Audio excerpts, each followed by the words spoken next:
Now, US President Donald Trump has warned Cuba to make a deal with Washington or face consequences after the US moved to halt Venezuelan oil and financial support to the island. The warning comes after a US raid in Caracas earlier this month that led to the capture of Venezuelan leader Nicolás Maduro, a key ally of Havana. Venezuela has long supplied Cuba with crude oil, helping power its economy and electricity grid. The Trump administration has since stepped up seizures of tankers carrying sanctioned Venezuelan oil, deepening Cuba's fuel and power crisis. Cuba's leaders have rejected the pressure, saying the country has a sovereign right to import fuel without US interference, and insisted no foreign power can dictate its political choices. Matthew Wadham, who's an American journalist, now joins us from Washington, D.C. Matthew, thanks very much for joining us. What's the latest that you're picking up from Washington as far as actions on Cuba are concerned? Well, not clear what the Trump administration is going to do about Cuba, but President Trump issued a threat on his social media site, Truth Social, saying that Cuba better get its act together, that Cuba better make a deal, his words, or it would face the consequences. We don't know what those consequences are, but Cuba should take it seriously, especially with the vast armada of U.S. forces that are parked off the shore of nearby Venezuela. It's not that far, to go from. It's not that difficult to go to sail those ships from Venezuela up to Cuba in the Caribbean Sea, and Cuba is under pressure to make a deal with the United States. Now, presumably, Cuba doesn't have any oil wealth. Cuba imports.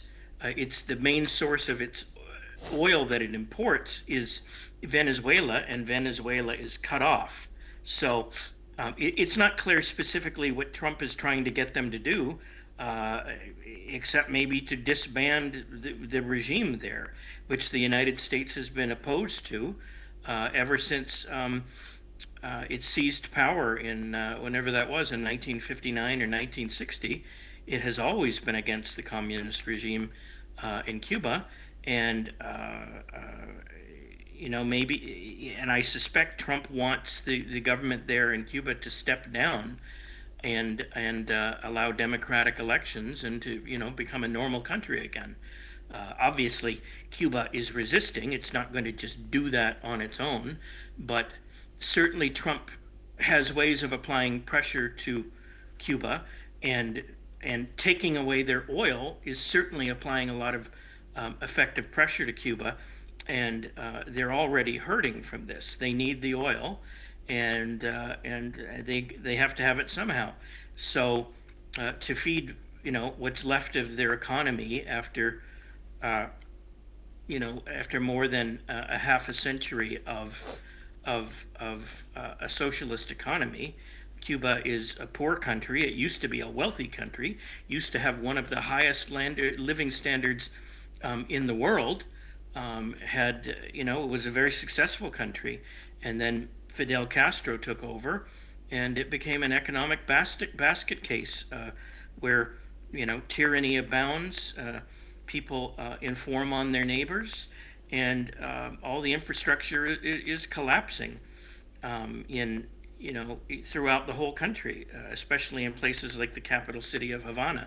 Buildings fall down there all the time from neglect, because the government can't run the country effectively, and it is falling apart. So, maybe Trump is offering a deal to allow these people to the dictator and the junta that controls the country to get out, and before he has to take some actions, which could be an invasion of Cuba, though that didn't turn out so well when President John F. Kennedy tried it in the early 1960s. But he could apply some sort of pressure, and it's not going to, maybe he could do military strikes against certain locations. It's not clear what those would consist of, but there are other ways that he can apply pressure. There are already sanctions in place against Cuba. But how do you justify Trump acting as the big boss of all these less mightier nations?